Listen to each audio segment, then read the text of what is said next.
What about a victory? But I think overall, man for man, you'd be really impressed with your own team performance today. Everybody was on top form, weren't they? Yeah, definitely.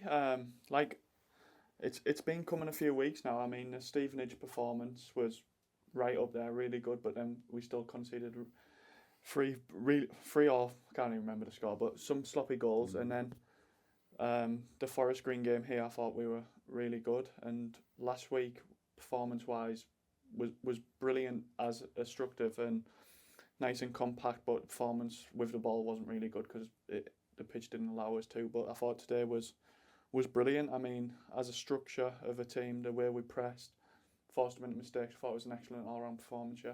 Yeah, I talked to the boss and sort of saying, I mean, yes, they had, sort of 60% of the possession in terms of that, but you kept your shape all the time, you were pressing when you needed to, and I thought you were particularly good when you did have possession, and certainly from your perspective as well. I mean, you seemed so calm on the ball, weren't giving the ball away, and then you were causing them problems. Yeah, I mean, like, every team's different. Some teams will like to dominate the ball, and you've got to sit in your shape and then pick your times when you can go and press. And I thought we were excellent at that today. And then, like you say, when we did win the ball, we turned it over and just passed to 𝗦𝗢𝗨𝗣𝗢𝗢𝗢 and let him do the work. But no, I thought all round, I thought we were brilliant. Like you say, keeping the ball after we've turned it over and hit them on the counter attack, as you would say, and thought we were really good, yeah. And you're getting used to each other as well. I mean, a lot of injuries around the squad last season, and then going into this season as well. You've settled in there now. Christian Dennis ahead of you. Luke Norris obviously out injured now, but Connor's up there as well. But getting used to their runs, where they want the ball, and then you can play the ball more quickly and get forward and support. Yeah, I think it makes a massive difference when you play with each other each week, and you get to know what runs they like, what they're going to do with the ball. And like I said, the gaffers came in and he's given us a structure to go from, and as you can see, we're reaping the rewards at the minute, because at the start of the season it was not good enough whatsoever. Yeah, I think it was a perfect example in the first half, and a couple of nice little 1-2s, and then you were able to play Christian Dennis in, sort of thing. Well, that's about understanding where the run's going to come and playing the ball perfectly. Yeah, like I say, he doesn't score 20 goals a season last season for no reason whatsoever. He's very hard working, and he constantly making runs, and he will score goals for us, and we just need to keep feeding him, and he will score goals, yeah.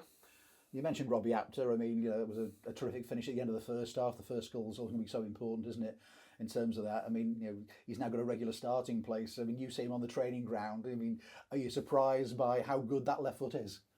Not really, because like you say, I see him every day in training, and he's an absolute nuisance. He's once he gets the ball, he's just so direct, so positive, and more often than not, he creates something for us. He's a great outlet, and like the second half of that half, then when we're under pressure, he does his defensive work as well. He's a real good talent. Just needs to keep his feet on the ground and keep playing football, because that's the best thing you can do at his age. And yeah, a great future ahead. Well, let's talk about your assist as well. Which one? Well, yeah, I mean, the ball played back to you, and a first-time ball in, and everybody talks about Connor Jennings, and what he means to this club. But a great run by him and a great finish. And he seemed to know where the ball was going to be planted. No, like you say, I know Connor as well now. I've played with him, played against him many times, and if you put the ball in the right area, he'll attack it. He's great at arriving into the box. So luckily for me, Robbie set me, and I've just put it in behind the back four, and Geno was there doing what Geno does.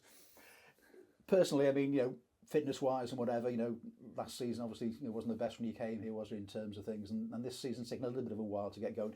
Do you feel now you're completely match fit? Are you sharper than you've ever been while you've been at Tranmere? Yeah, like I say, I feel really good. Obviously, my surgery was massive. I needed it, and obviously getting back up to speeds took time, but I feel as good as I've felt in a long time now. So yeah, just want to keep playing games and picking up some good results. Yeah, is that a hard decision sometimes to say, I do need the surgery? Because obviously a player doesn't want to be out for a long period of time, and so I'll push myself through it, I'm okay.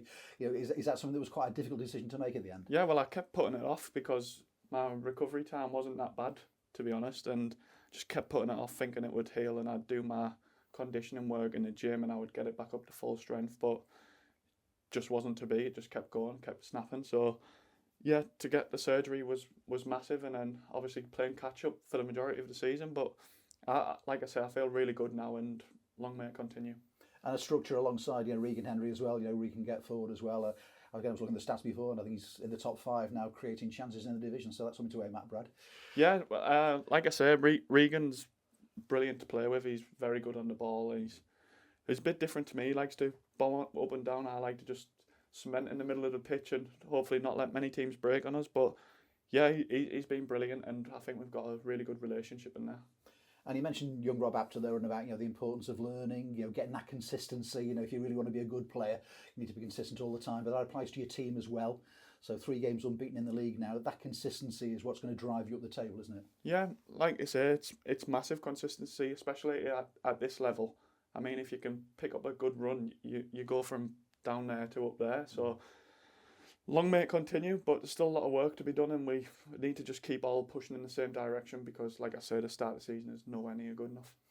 And Mansfield on Tuesday night now, I mean, they're sort of unbeaten in the league this season. I mean, a really tough assignment, but you're going to go there with a solid unit, knowing that you're on the best of your form at the moment as well, and no reason at all why you can't get a result. Yeah, like you say, I don't think you can fear anyone in this league. I mean, if you perform on your day, then it'll be a challenge for anyone. So we're going to go to Mansfield full of confidence off a great result here and see what it brings. Yeah, I mean, it's hard to beat. It'd be hard to beat, just keep in the game, and then you're never quite sure what's going to happen. Yeah, like I said, they're probably going to have a lot of the ball because they're doing really well, and if we can stay in our structure and pick our times when to press at the right occasion and hurt them on the counter-attack or whatever we set up to do, it'll bring some good results. Yeah, and is a Brad Walker goal for Tranmere too far away or not? No, it's not far away at all. Just need Robbie Apter to pick his head up when he cuts inside. But no, yeah, I need to add a few more goals. But as you say, the confidence in the dressing room. I think, as you say, you mentioned about the Stevenage game, play really well, but you lose games. I mean, it's hard to keep the confidence, but it just seems as if you have built on that. You haven't got too high, you haven't got too low, and now you're moving forward. Yeah, well, exactly that. You can't get too high and you can't get too low because there's a game every other day in this league. So the Stevenage performance, like I said, was, as a structure, as a team, I thought it was really good. And then we shipped some really bad goals. So I can't really say anything on that. But the last 2 home games here, we need to make this place very hard for teams to come and pick up a result. And so far we're doing that.